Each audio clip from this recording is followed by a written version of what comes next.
صلی اللہ علیہ وسلم نے دعا مانگی, اللہم انی اعوذ بک من علم لا ینفع, اے اللہ میں ایسے علم سے پناہ مانگتا ہوں جو فائدہ نہ پہنچائے. سگریٹ کے ہر ڈبے پر لکھا ہوا ہوتا ہے خبردار تمباکو نوشی صحت کے لیے مضر ہے. نالج تو آ گئی نا سگریٹ پینے والے کے پاس. کہتے ہیں دنیا میں واحد پروڈکٹ ہے جو سچ بول کے بیچی جاتی ہے اور تبھی سب سے زیادہ بکتی ہے. بھائی دنیا کی واحد پروڈکٹ ہے نا جس کے ڈبے پہ سچ لکھا ہوا ہوتا ہے. پیپسی پہ لکھا ہوتا ہے خبردار صحت کے لیے نقصان دہ لکھا ہوتا ہے, حالانکہ نقصان دہ تو وہ بھی ہے, میٹھا ہے نا بہت اس میں. ارے اتنی چینی جب پیو گے تو کہاں جاؤ گے. یا تو اتنی چینی پینے کے بعد پھر اتنا چلو بھی. پتہ نہیں کتنے چمچ ڈالے جاتے ہیں ایک کولڈ ڈرنک کی ایک بوتل میں چینی کے. اتنی چینی جب پیو گے تو یا تو بھاگو, اسے یوٹیلائز کرو, نہیں کرو گے. کہیں لکھا ہوتا ہے بوتلوں پہ یہ جو کولڈ ڈرنک ہے کہ جس نے یہ پیا ہے تو براہ مہربانی آدھے گھنٹے کم از کم وہ واک لازمی کریں, پھر یہ جزو بدن بنے گی. لکھا ہوتا ہے خبردار پوستیوں کے لیے صحت کے لیے نقصان دہ ہے یہ. ارے یہ لکھا ہونا چاہیے نا بوتلوں کے اوپر خبردار پوستیوں کے لیے بوتل پینا, بولے نا مضر صحت ہے نا. جیسے سگریٹ کے ڈبے پر لکھا ہوتا ہے کہ وہ ہر ایک کے لیے, تو یہاں کم از کم یہ تو ہو کہ سست لوگوں کے لیے کولڈ ڈرنک پینا مضر صحت. لکھا ہوتا ہے؟ نہیں لکھا ہوتا. لکھیں گے تو پھر ہو سکتا ہے وہ ان کو خطرہ ہوتا ہے کہ نہ بکے. واحد ایک سگریٹ ایسی چیز ہے, چائے جھوٹ بول کے بیچی جاتی ہے. یہ خوب ذہن, میں نے چائے پر بہت تحقیق کی ہے بڑے بڑے ڈاکٹروں سے جن کی ریسرچ ہے. یاد رکھو ہر ڈاکٹر کی ہر چیز میں ریسرچ نہیں ہوتی. بعض دفعہ ڈاکٹر بھی جان چھڑا رہے ہوتے ہیں, ان سے پوچھو نا یہ چیزیں, کہنا یار میں نے تو مجھے نہیں پتا اس میں. جو اچھا ڈاکٹر ہوگا وہ کہے گا میری ریسرچ نہیں ہے. لیکن جنہوں نے باقاعدہ پراپر ریسرچ کی ہے نا, تو چائے صحت کے لیے فائدہ مند بالکل بھی نہیں ہے, بالکل بھی. اس میں کہتے ہیں دماغ تیز ہوتا ہے, بکواس ہے بالکل, کوئی دماغ تیز نہیں ہوتا اس سے. اور کینسر ختم ہوتا ہے, کینسر کے خلاف سب فضول قسم کی, اس کو بکواس کا لفظ بھی اس کے لیے ہلکا ہے. بس چھٹا ہے مزہ کاکڑ دنہ ہو جاتا ہے پی کے, ویسے زیادہ کچھ نہیں ہوتا. حقیقت ہے, ٹھیک ہے نا, بس یہ ہوتا ہے. اور یہ وقتی ہوتا ہے, یہ بھی کوئی یہ نہیں کہ اندر سے باڈی کو ایک طاقت مل رہی ہے, آپ کے انرجی مل رہی ہے. تو بس وہ ہے کہ جیسے سٹا لگاؤ تو سٹا ہوتا ہے, آپ کو پتا ہے. چرس پیو ایک دم فٹ فاٹ ہو جائے گا. اب چرس کے فضائل بیان کرنا شروع کر دیں تو غلط ہے. نشہ ہے نشہ, ہاں یہ بہت ہلکا نشہ ہے یہ کہہ سکتے ہیں آپ. چرس, ہیروئن تو بہت ہی خطرناک چیز ہے, ہیروئن تو بہت ہی زیادہ, چرس اس سے کم. چائے بہت معمولی سا نشہ ہے لیکن ہے بہرحال نشہ ہی ہے. یہ کوئی اچھی چیز نہیں ہے. میں بھی پیتا ہوں, چھوڑ دی تھی 1 سال, پھر لوگوں نے پلا کے جہاں جا رہے ہیں چائے. ابے بھائی منع کرو تو لسی اٹھا کے لے آتے ہیں. اب لسی کون پیے گا اللہ کے بندو. تو مجبوراً پھر وہ ہے چلو وہ ہلکی چیز ہے. تو ہم نے جو چائے دوبارہ ارادہ ہے انشاءاللہ دوبارہ چھوڑوں گا میں اس کو, پینے کی چیز نہیں ہے. اور پھر اب یہ اس کا حل سوچنا چاہیے نا. اصل میں جب تک کسی چیز کا حل نہیں سوچو کہ اس کے نقصانات کیا ہوں گے تو اس کی تلافی, تو پھر وہ بات بنتی نہیں ہے. میں نے گڑبڑ یہ کی کہ میں نے ایک دم چھوڑ دی. 40 سال تک چائے پی ہے ہم نے, بچپن سے, پیدا ہوتے ہی پینا شروع کر دی تھی. مائیں تو بچپن دودھ جیسے ہی چھڑاتی ہیں بچے کو فوراً چائے پہ لے آتی ہیں نا, سب گھروں میں ہو رہا ہے. اب خود سوچو 40 سال ایک آدمی نے چائے پیو, دن میں 3-3 4-4 کپ, ایک دم چھوڑ دینا بڑا مشکل, لیکن ہم نے چھوڑ دی تھی. اور کئی دن تک دماغ کی سیٹنگ آؤٹ رہی ہے, لیکن 1 سال چھوڑ کے پھر وہ 10 دن میں کیفین کا نشہ ختم ہو جاتا ہے, لیکن ایک یادیں وابستہ رہتی ہیں.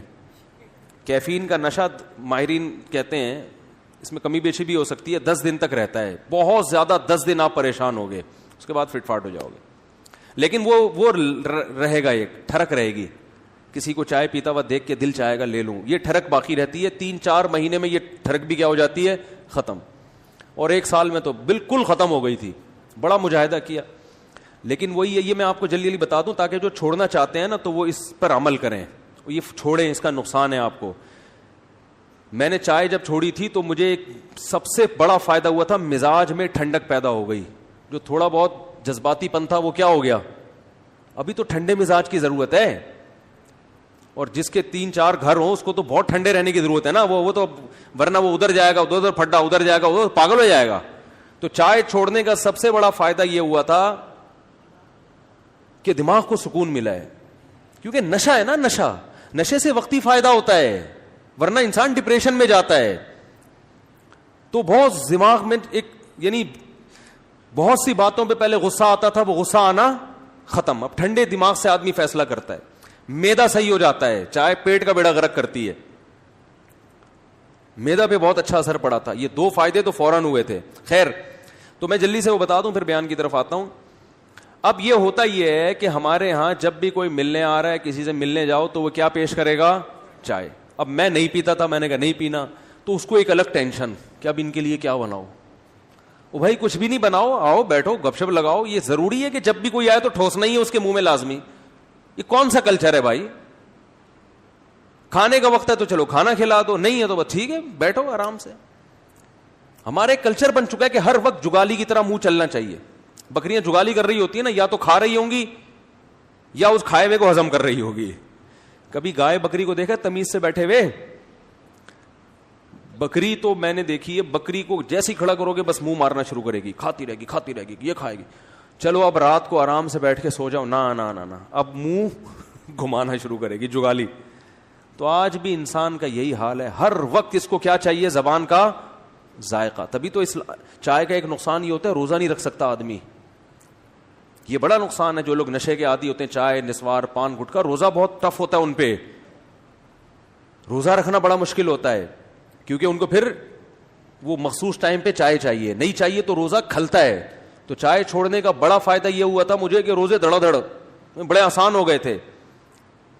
سمجھ رہے ہیں؟ اب دیکھو جو نسوار کا نشہ چائے سے بھی زیادہ سخت ہے, ان کے لیے رمضان کا روزہ بڑا ٹف ہوتا ہے. روزہ کھولتے ہی 2 پکوڑے کھائیں گے, فوراً نسوار, پھر ایک دم اب پتہ چلے گا اللہم لک صمت وعلی رزقک افطرت. تو کیوں اپنے آپ کو کسی چیز کا محتاج بناتے ہو بھائی؟ اپنے آپ کو کیوں آدمی کسی چیز کا محتاج بنا دے کہ وہ نہ ملے تو تکلیف ہو؟ تو یہ نہیں ہونا چاہیے. خیر, تو اب جہاں بھی جا رہے ہیں چائے, منع کریں تو بھئی کچھ تو کھلانا ہے. مفتی صاحب آئے ہیں, یہ بیان میں ذکر کر دیں گے کچھ نہیں کھلایا انہوں نے, تو وہ لسی لے کر آ رہا ہے, اتنا بڑا گلاس لسی کا. ابے بھائی اس کو کون ہضم کرے گا؟ پھر وہ کوئی جو ہے وہ کوئی کافی لے کر آ رہا ہے, وہ تو چائے سے بھی زیادہ خطرناک ہے کافی, وہ تو اس میں تو زیادہ کیفین ہوتی ہے. تو پھر ہم نے کہا یار وہی ٹھیک تھا. ٹھیک ہے, کیا تھا؟ اب کبھی ہم کہہ رہے ہیں ادرک کا قہوہ بنا دو, تو وہ ادرک گھر والوں کو مل نہیں رہا, بنایا تو اتنا ادرک ڈال دیا کہ وہ تو آنتوں کو گلا دے گا بھائی یہ ادرک, کیونکہ عادت نہیں ہے لوگوں کو کتنا ڈالنا ہے اس میں. تو اب بہت پھر وہ دوبارہ ہی ہو گیا حساب کتاب. پھر آپ کو پتہ ہے جب ایک دفعہ دوبارہ شروع ہو پھر چھوڑنا بڑا مشکل ہے. چھوڑوں گا انشاءاللہ, یہ اس کا باپ بھی چھوڑے گا. یہ چائے پینے کی چیز نہیں ہے. تو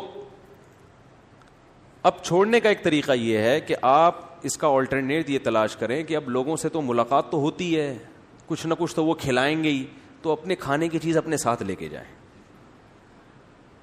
سمجھ رہے ہیں نا؟ تو میں سوچ رہا ہوں کسی حکیم سے رابطہ کر کے دار چینی, لونگ, ادرک, یہ 3 چیزوں کا قہوہ بڑا خاندانی ہوتا ہے. اس سے آپ یہ چائے کا بہترین آلٹرنیٹ ہے. اس سے باڈی فریش بھی ہوتی ہے, کولیسٹرول لیول بھی کم ہوتا ہے, اور طبیعت بھی فٹ فاٹ, دماغ بھی واقعی سچی مچی کا تیز ہوتا ہے. دار چینی, ادرک, لونگ, اس میں کلونجی بھی ہو, یہ سب چیزیں یہ تو صدیوں سے انسان استعمال کرتا آیا نا. تو اس کا ایک میں سوچ رہا ہوں پاؤڈر بنا کے رکھ لوں. کسی حکیم صاحب, قبلہ حکیم صاحب سے بولوں بھائی کوئی مناسب سا کیا بنا کے دو, دار چینی, ادرک, لہسن, سونٹھ کہتے ہیں ادرک کو, جو سوکھا ہوا ادرک, اس کا ایک تھوڑا سا پاؤڈر بنا دو یا گولیاں بنا دو. اب کسی بھی گھر میں گئے ایک ڈبی سے ایک گولی نکال کے دی, ابے پانی میں ابال کے اس کو ڈال دے, یہ بنا کے لے. یہ ہماری پتی ہے, یہ کیا ہے ہماری. آپ نے چائے اگر پلانی ہی ہے تو یہ لیں اور اسے پانی میں بوائل کر کے لے آئیں. ہم اپنی پتی اپنے ساتھ, جیسے شوگر کے مریض اپنی شوگر اپنے ساتھ لے کے گھوم رہے ہوتے ہیں نا, اور یہ دودھ پتی بھی ہے, اس کو دودھ میں ڈال کے پی لو تو دودھ پتی کا مزہ آئے گا, اور اس سے آپ کو فریشنس وہی حاصل ہوگی جو کس سے ہوتی ہے, چائے سے, اس سے بھی زیادہ, اور وہ واقعی ہوگی. سمجھتے ہو کہ نہیں سمجھتے, لیکن اپنی ذمہ داری پہ کرنا ہے آپ نے یہ. تو یہ میں سوچ رہا ہوں کہ کچھ کر کے پھر دوبارہ سے چھوڑیں گے انشاءاللہ. خیر, تو میں یہ عرض کر رہا تھا, دیکھو میرے بھائی, اللہ نے انسان کو کیا صلاحیت دی ہے سیکھنے کی, تو یہ ہے اصل. اب سیکھنے میں سب سے پہلے علم جو ہے نا اس کے مختلف درجات ہیں. اللہ کرے میں 10 منٹ میں اپنی بات جلدی سے صحیح طرح سے مکمل کر لوں. سیکھنے کے درجات مختلف ہیں کہ سیکھ کیا رہا ہے. دیکھو ایک آدمی ڈاکٹر بن رہا ہے, میڈیکل سائنس کا علم سیکھ رہا ہے, یہ بھی سیکھنا ہے, کیا خیال ہے؟ اور ایک آدمی مٹی کے برتن بنانا سیکھ رہا ہے, مٹی کے برتن بنانا سیکھ رہا ہے, یہ بھی سیکھنا ہے نا. لیکن فضیلت کس کی ہے؟ معاشرے میں عزت کس کو زیادہ ملے گی؟ بول لو کیا ہو گیا؟ ڈاکٹر کو. یار یہ زیادہ مٹی کا برتن ٹھیک ہے, لیکن وہ نہ ملے تو کوئی ٹینشن نہیں ہے, یہ تو فیکٹریوں میں ویسے ہی اتنا کچھ بن رہا ہے.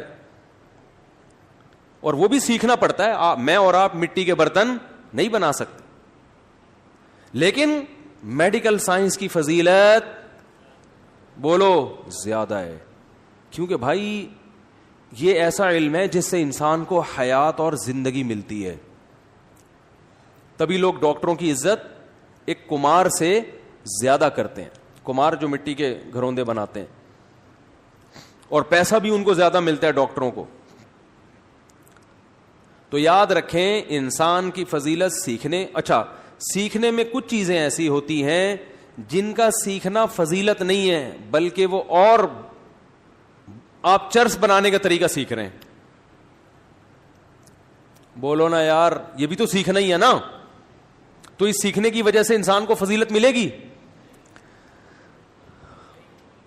نہیں ملے گی نا. یہی ہے جیسے لیپ ٹاپ میں آپ نے ایک سافٹ ویئر ڈال دیا, اور وہ سافٹ ویئر کیا کر رہا ہے کہ وہ بہترین جوا کھیلنے کا ایک ذریعہ ہے. وہ ایسے بھی تو پروگرام ڈلتے ہیں نا, اس میں بیٹھ کے آپ پب جی کھیلو, آپ جوا کھیلو. تو سیکھنا جو جس کی بیس پر انسان کو فضیلت ہے وہ مطلق علم نہیں ہے, بلکہ مفید علم جس کا انسان کو فائدہ ہو. اور اس میں بھی سب کے درجات ایک جیسے نہیں ہیں. کچھ علوم کی فضیلت دوسرے علوم سے زیادہ ہے. تو یاد رکھیں جس طرح میڈیکل سائنس کے ایک ڈاکٹر کو فضیلت کمار پہ زیادہ ہے, بالکل اسی طرح سب سے افضل علم اللہ کی نظر میں وہ علم ہے جس علم سے آپ کو اللہ کا پتہ چلتا ہو, اللہ کی معرفت حاصل ہوتی ہو, اور آپ کو کن چیزوں سے اللہ خوش ہوتا ہے اور کن چیزوں سے اللہ ناراض ہوتا ہے یہ پتہ چلتا ہو. اس علم کی آج دنیا کی نظر میں کوئی ویلیو نہیں ہے, اور اللہ کی نظر میں سب سے زیادہ ویلیو اس علم کی ہے, کیونکہ یہ آپ کو آپ کا مقصد حیات بتاتی ہے. اور یہ علم یونیورسٹیوں میں بولو نہیں پڑھایا جا رہا, یہ صرف مدرسوں میں پڑھایا جاتا ہے. یہ کہاں پڑھایا جاتا ہے؟ صرف